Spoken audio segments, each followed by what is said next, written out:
Para hablar del tema recibimos con mucho gusto a Bruno Barreto, que estuvo trabajando en el tema. ¿Qué tal, Nico, Nati? ¿Cómo están? ¿Todo bien? Antes de desarrollar el tema, permítame sumar un poco al debate. Es verdad que las nubes y la niebla no están muy bueno, pero que baje un poco la temperatura, para los que solemos cubrir en calle, no está nada mal. No está mal tampoco. Porque la verdad que el sol a veces, como está muy fuerte, se hace medio difícil encarar la jornada.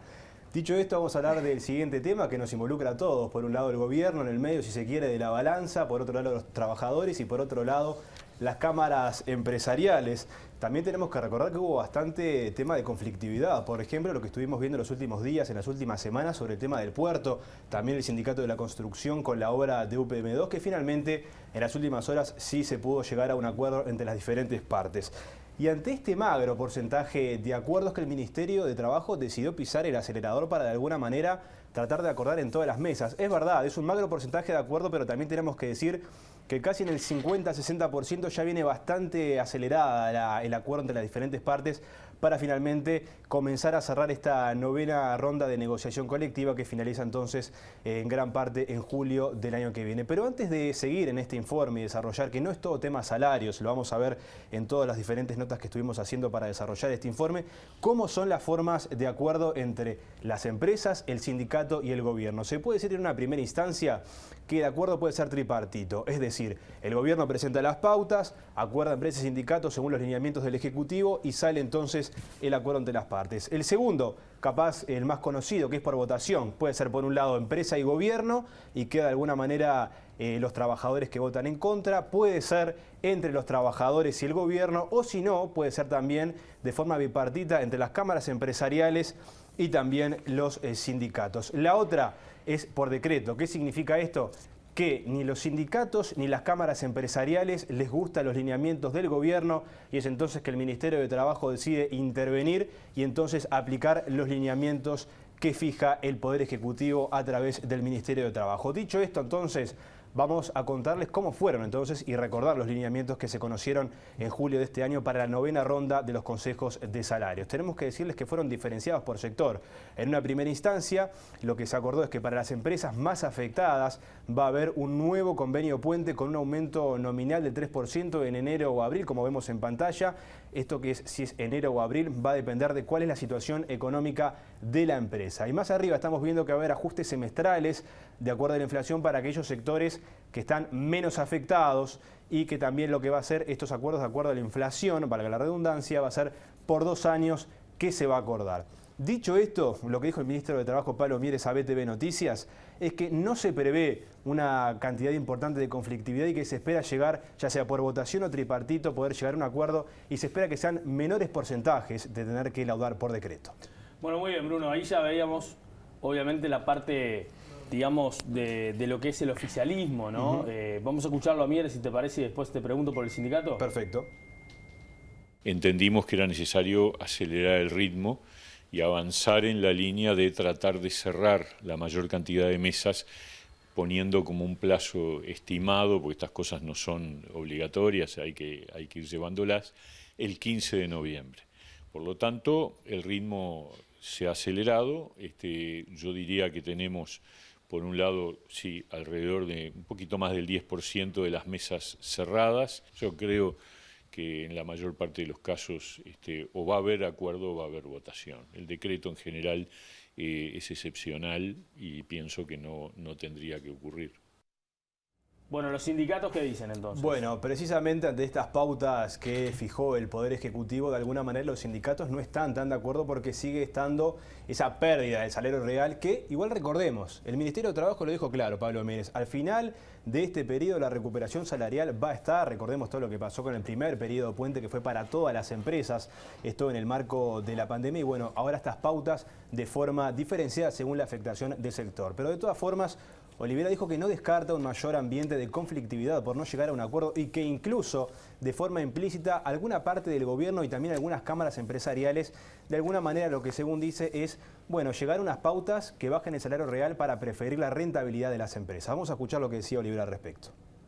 es muy factible que nos enfrentemos a un lamentable escenario donde es muy probable que Poder Ejecutivo y cámaras empresariales terminen votando con pautas que objetivamente configuran un escenario de pérdida salarial para muchos sectores de trabajadores que están negociando en esta ronda de consejos de salarios, donde ya algunos sectores vienen con pérdidas del periodo anterior y podrían llegar a acumular una segunda pérdida. Habrá que analizarlo por sector, pero claramente nosotros venimos haciendo un seguimiento muy particular de todo lo que es la ronda de consejos de salario en sí. De hecho, algunas de las movilizaciones centrales que se han colocado en los últimos meses tienen que ver con generar mejores condiciones para aquellos sectores que están en el proceso de negociación.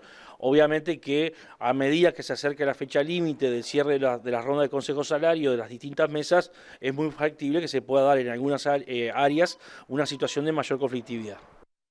Y bueno, ¿y qué dicen los empresarios a todo esto? Porque supongo que tienen una posición bien marcada sobre las pautas y de lo que dicen, sobre todo los sindicatos. Nati, es verdad. Más allá de las pautas, bueno, también con quien hablamos de estos temas fue con Pablo Durán. Recordemos que él es asesor de algunas cámaras empresariales, y en ese sentido lo que dijo el abogado es que más allá de lo salarial está notando que la gran mayoría de los sindicatos, previo a las diferentes negociaciones, prefieren tomar algunas medidas extorsivas en primera instancia, ya sea la paralización o incluso la ocupación de los sectores.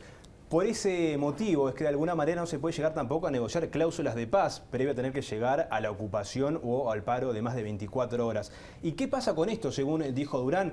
Que las empresas tengan que recurrir al instituto de descuelgue. ¿Qué significan los descuelgues? Bueno, es aquella herramienta en la cual la empresa debe justificar de forma muy correcta que no puede adherirse a las pautas salariales del gobierno, y es por eso que entonces decide desalinearse y ver si puede conseguir un aumento salarial menor al de la pauta o incluso postergarlo por varios meses. Pero esto es lo que decía Durán al respecto. Nos preocupa que en el día de hoy el paro, el piquete, la medida distorsiva sea la primera medida ante cualquier situación laboral y no se generen ni se cumplen, no se generen mecanismos bipartitos de diálogo y negociación, y además que se violen impactantemente las cláusulas de paz que existan. Por otra parte, Durán defendió los cambios que se incluyeron en la ley de urgente consideración respecto a las garantías laborales, aunque señaló que las desocupaciones deberían realizarse con más celeridad. Tú no puedes tener una situación de tensión laboral con un piquete que te demore 3-4 días, por ejemplo, en una empresa. Es impactantemente nocivo para esas empresas. Nosotros creemos que eso debe ajustarse con procedimientos mucho más ejecutivos. Y por supuesto que entendemos que la norma, reitero, por estar perfectamente alineada a los preceptos de OIT, sería un retroceso muy grande para el Uruguay que se derogue. Y a todo esto estuvimos hablando con el experto en Derecho Laboral, el abogado Alberto Barofio, quien dijo que si bien puede haber situaciones particulares, tampoco que se haya observado en los últimos tiempos estas situaciones que plantea Durán, de ir ya en una primera instancia a la ocupación o a la paralización. ¿Qué dijo Barofio también, Nati y Nico, sobre el tema de lo salarial? Que es verdad, estas son las pautas que da el gobierno. Pero también recordemos que tanto empresa como sindicato pueden acordar de forma bipartita e incluso ir un poco más arriba de lo que plantean los lineamientos salariales. Pero ¿qué pasa con esto? También acá el gobierno puede votar en contra y decir, bueno, estas pautas me complican un poco la inflación, y es entonces que las puede llegar a rechazar. Pero en definitiva, ahí está el desafío del gobierno, la construcción de puestos de trabajo, que estuvimos viendo según los datos del INE, que hay una caída del desempleo, pero también estar en el tema de conseguir el aumento del salario real. Vamos a ver lo que decía Barofio. A nivel general, o sea, podrá haber particularidades, pero creo que a nivel general no está esa sensación hoy sobre la mesa. Yo creo, sinceramente, que años atrás había mayor desproporción, había, yo creo, una mayor toma de ocupaciones hace 5 años atrás que hoy. Obviamente que pueden haber algunas, pero no entiendo que sea el sentir generalizado de las empresas el hecho de que se estén tomando medidas extremas con respecto a la realidad que tenemos. No nos olvidemos que no es solamente actividad, nivel salarial, sino que también está la inflación, que es otro factor determinante y que por algo las pautas la consideran dentro de la negociación, ¿no? Porque sabemos que el incremento salarial, si no es considerado, puede impactar realmente en la inflación, que es un desafío importante que tiene este gobierno, ¿no? Bueno, ahí observamos entonces las diferentes visiones, sindicatos, empresas, gobierno, la opinión de algunos expertos en derecho laboral. Lo cierto es que si bien la fecha límite es el 15 de noviembre, tampoco es algo que sea una situación rígida, es decir, es el 15 o no hay otra fecha. Pero lo ideal es que el gobierno sobre el 15 de noviembre tenga en la mayoría de las mesas un acuerdo. La realidad es que siempre esperan a último momento. Sí, como todos los uruguayos, ¿no? Como se suele decir, a veces llegamos a último momento, pero esperemos que al 15 de noviembre se puedan cerrar estos grupos. Claro, en este caso no quieren seguir postergándolo más. Exactamente, porque también tenemos que ver qué es lo que sucede con los desafíos del gobierno que lo decíamos anteriormente, Claro. es decir, las pautas inflacionarias, tratar de estar en el rango meta, que igualmente en las últimas horas se conoció el dato, y es que todavía en Uruguay estamos por fuera del rango meta que establecido por el Banco Central, que es entre el 3 y el 7%. Gracias, Bruno. Nos vemos. Muchísimas gracias. Vamos a otros temas.